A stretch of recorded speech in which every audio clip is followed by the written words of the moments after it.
నమస్తే. ఇన్నాళ్ళు నన్ను సపోర్ట్ చేస్తూ, ఎంకరేజ్ చేస్తూ మీ ప్రేమను నాకు అందిస్తున్న ప్రతి ఒక్కరికి కృతజ్ఞతలు. అలాగే ఈ వీడియో కూడా ఖచ్చితంగా మీకు ఉపయోగపడుతుంది. లైక్, షేర్ అండ్ సబ్స్క్రైబ్ చేసి మీ సపోర్ట్‌ని నాకు అందించండి. అలాగే ఈ వీడియో పట్ల మీకున్న అభిప్రాయాన్ని కామెంట్ సెక్షన్‌లో కామెంట్ చేసి తెలియజేయండి. ఇప్పుడు వీడియోని చూద్దాం. నమస్తే. Welcome to our channel. నేను పద్మిని. ప్రస్తుతం మనతో పాటు స్మార్త పండితులు, పురోహితులు పరిమి సుబ్రహ్మణ్య శర్మ గారు ఉన్నారు. మాట్లాడదాం. అన్నయ్య నమస్తే. నమస్కారం. అన్నయ్య, పురుష సూక్తం పురుష సూక్తం కూడా చాలా విశేషంగా విష్ణుమూర్తి ఆరాధనలో పురుష సూక్తం అనేది వింటూనే ఉంటాము. ఏదైనా ప్రత్యేకించి ఏదైనా వ్రతాలు చేసుకున్నప్పుడు స్వామిని అభిషేకపూర్వకంగా అర్చించేటటువంటి సమయంలో కూడా పురుష సూక్తంతో స్వామిని అర్చించుకోవటం అనేది సర్వసాధారణమని అందరికీ తెలిసినటువంటి విశేషం. అయితే పురుష సూక్తానికి ఉన్నటువంటి వైశిష్ట్యాన్ని, స్వామికి ఎంత ప్రీతికరం పురుష సూక్తం ఇత్యాది విషయాలు ఒక్కసారి నీ ద్వారా అన్నయ్య. మనం ఇందాకడ చెప్పుకున్నట్టుగా విష్ణుమూర్తిని ఆరాధన చేసే నవవిధ భక్తుల్లో ఈ శ్రవణం కీర్తనంలో అంతర్భాగంగా పురుష సూక్తం గురించి కూడా మనం తెలుసుకోవాలని సంకల్పించాము. పురుష సూక్తం మనకి మొదలుపెట్టేదే ఫస్ట్ శాంతి మంత్రంతో. ఓం తచ్చంయోరావృణీమహే గాతుం యజ్ఞాయ గాతుం యజ్ఞపతయే దైవీ స్వస్తిరస్తునః స్వస్తిర్మానుషేభ్యః ఊర్ధ్వంజిగాతు భేషజం షన్నో అస్తు ద్విపదే షంచతుష్పదే ఓం శాంతి శాంతి శాంతి. ఈ పురుష సూక్తంలో మొట్టమొదటిగా మనం శాంతి మంత్రంతో ఎందుకు మొదలు పెడతాము అంటే, ఇందాక మనం శ్రీ సూక్తం గురించి చెప్పుకున్నప్పుడు అనేకమైనటువంటి కామ్యముల గురించే ప్రస్తావించాం. కానీ పురుష సూక్తంలో నారాయణ స్వరూపం ఏమిటి అంటే శాంతాకారం భుజగశయనం. ఆయనని ఆరాధన చేస్తే, విష్ణుమూర్తిని ఆరాధన చేస్తే ప్రతిదీ కూడా శాంతమైనటువంటి, అంటే అశాంతస్య కుత సుఖం అని చెప్పుకున్నట్టుగా శాంతిని కలగజేయడంతో ఈ ఆ స్వామివారి యొక్క ఆరాధన విశిష్టంగా ప్రారంభమవుతుంది. తచ్చంయోరావృణీమహే అంటూ కూడా శాంతి మంత్రంతోనే ప్రారంభం చేస్తాము. అయితే షన్నో అస్తు ద్విపదే షంచతుష్పదే అంటే, ద్విపదే అంటే రెండు పాదములతో ఉన్నటువంటి మన దగ్గర నుంచి, చతుష్పదే అంటే నాలుగు పాదములతో ఉన్నటువంటి జంతువులతో సహా అందరికీ కూడా అంటే మంచి చెయ్యాలి. శం అంటే మంచి అని అర్థం.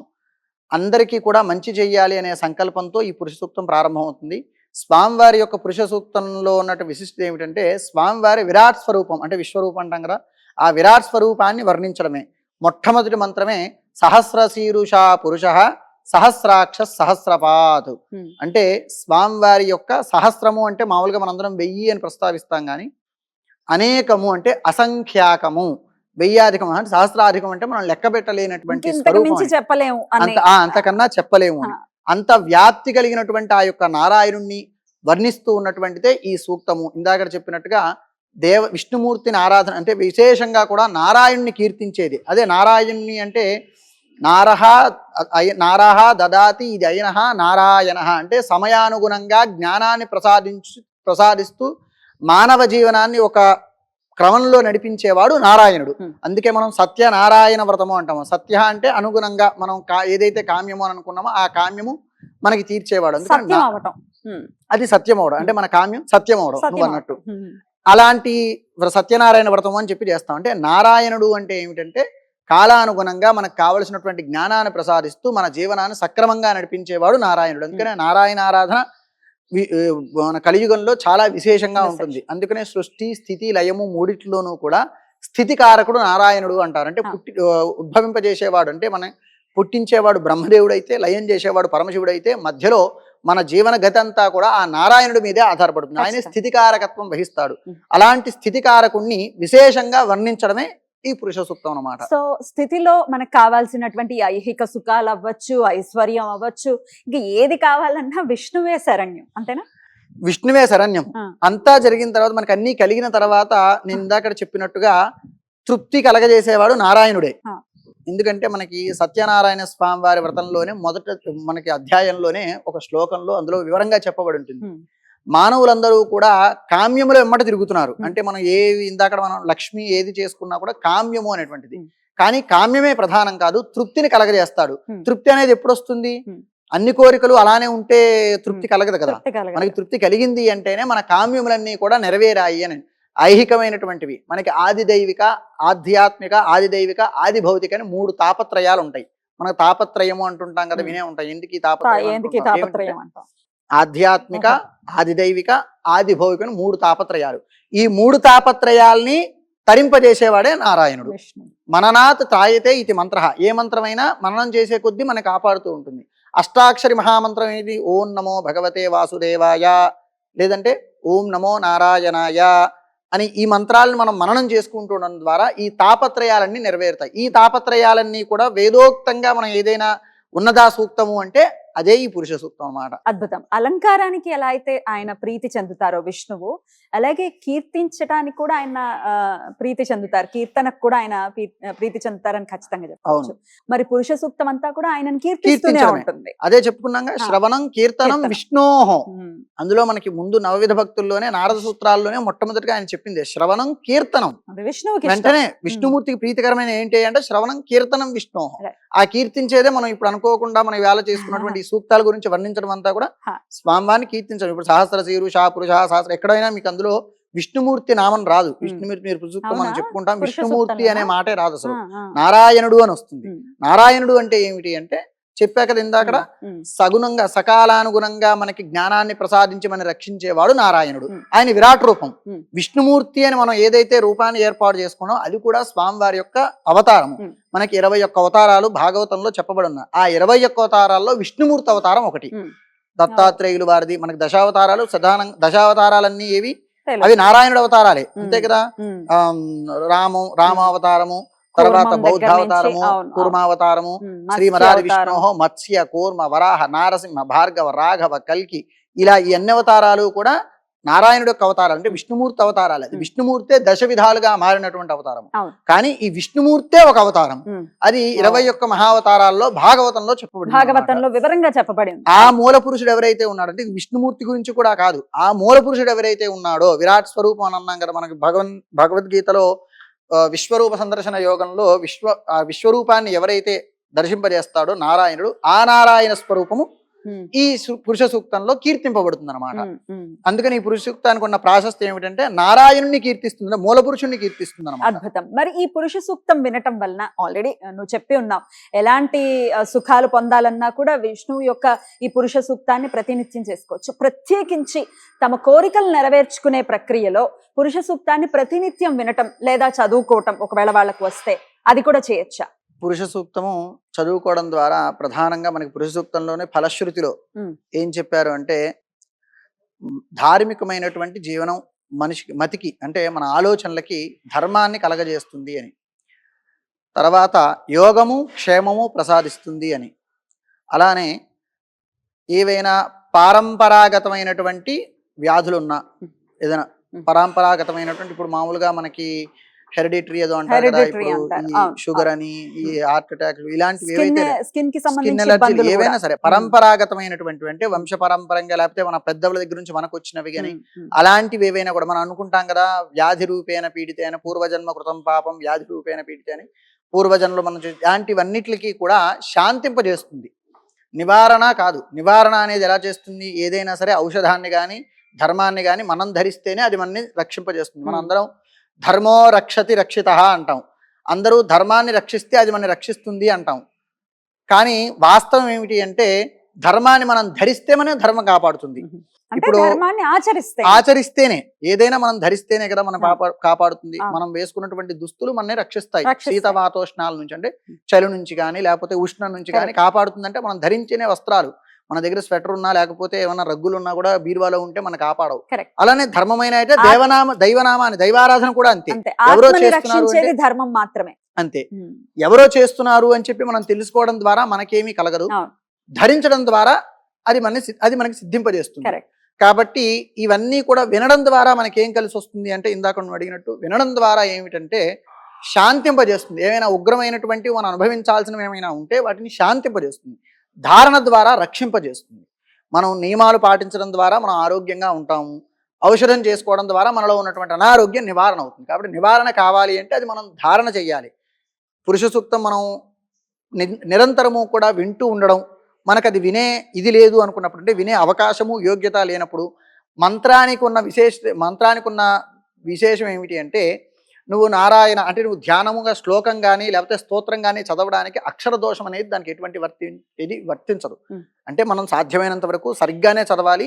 ఒకవేళ దోషమైనా కూడా అదేమి పెద్ద మనకి అంటే కీడుని చెయ్యదు. భక్తి దాన్ని ఓవర్లాప్ చేస్తుంది.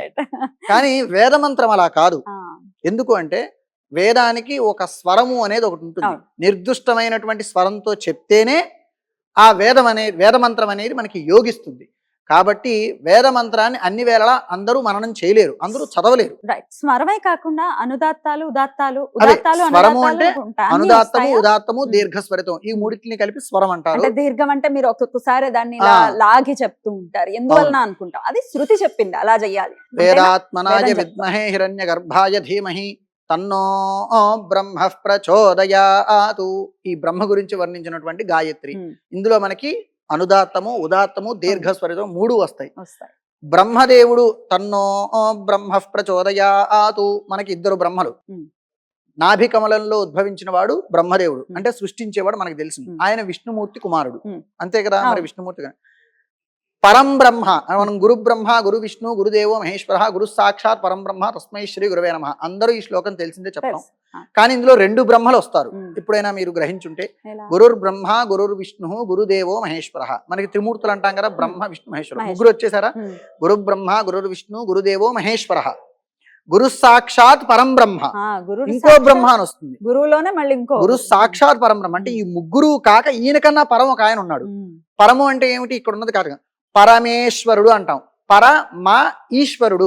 ఈశ్వరుడు అంటే సర్వభూతములలో వ్యాప్తి చెంది ఈశావాస్యమిదం జగత్, సర్వభూతములలో ఆయన వ్యాప్తించి ఆయన నియమించేవాడిని ఈశ్వరుడు అంటాం. పరమేశ్వరుడు అంటే మా అంటే ఈశ్వరుడు కన్నా ఇంకొకళ్ళు పరం లేరన్నమాట. అలాంటి వాడిని పరమేశ్వరుడు అంటాం. ఈ గురు బ్రహ్మ గురు విష్ణు గురుదేవ మహేశ్వర గురు సాక్షాత్ పరం బ్రహ్మలో ఆ పరంబ్రహ్మ ఎవరు అంటే ఈ త్రిమూర్తుల కన్నా కూడా అతీతమైనటువంటి శక్తివాడు. అదే ఆయన గురించే పురుష సూక్తం చెప్తుంది.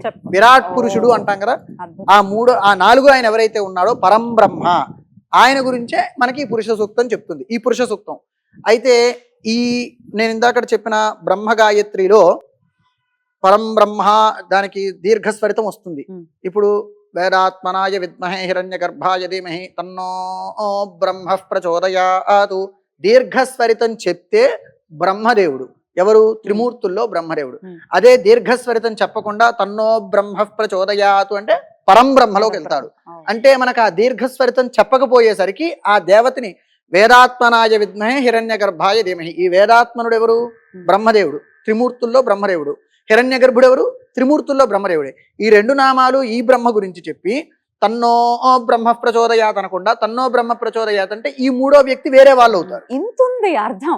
కాబట్టి ఒక్కసారి ఇలా దీర్ఘం పలికినంత మాత్రాన్ని, దీర్ఘస్వరితం చెప్పకపోవడం మాత్రాన్ని ఇంత అర్థం ఉంది. అదే ఇవి తెలిసి ఉండాలి, అంతేనా?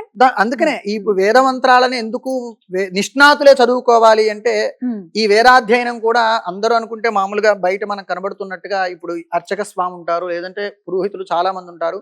ఇది అంత సాధారణమైన విషయం ఏమీ కాదు. నేను కీసరగుట్టలో చదువుకున్నాను, వేద పాఠశాల ఉంది. ఇది చదువుకోవడానికి కూడా చిన్నప్పటి నుండి ఒక 8 ఏళ్ల, ఇది అసందర్భమే అయినా కూడా ఒక చిన్న విషయం సందర్భమే, ఎందుకంటే ఎలా చదువుకుంటారో తెలియాలి కదా. 8 ఏళ్ల వయసులో వేదాధ్యయనానికి 8 ఏళ్ల వయసులో వెళ్తారు పిల్లవాళ్ళు. ఉపనయనం అయిన తర్వాత అష్టవర్షాత్ 8వ సంవత్సరంలోనే ఉపనయనం చేసిన తర్వాత గర్భాష్టమేషు ఉపనయిత. నువ్వు అప్పుడే వెళ్ళావు? నేను అప్పుడే వెళ్ళాను. అంటే నేను నేర్చుకున్నది స్మార్తం కాబట్టి నాకు 12 ఏళ్ల సంవత్సరంలో వెళ్ళాను, 12వ వెళ్ళాను. స్మార్తం అనేది 8 సంవత్సరముల కోర్సు.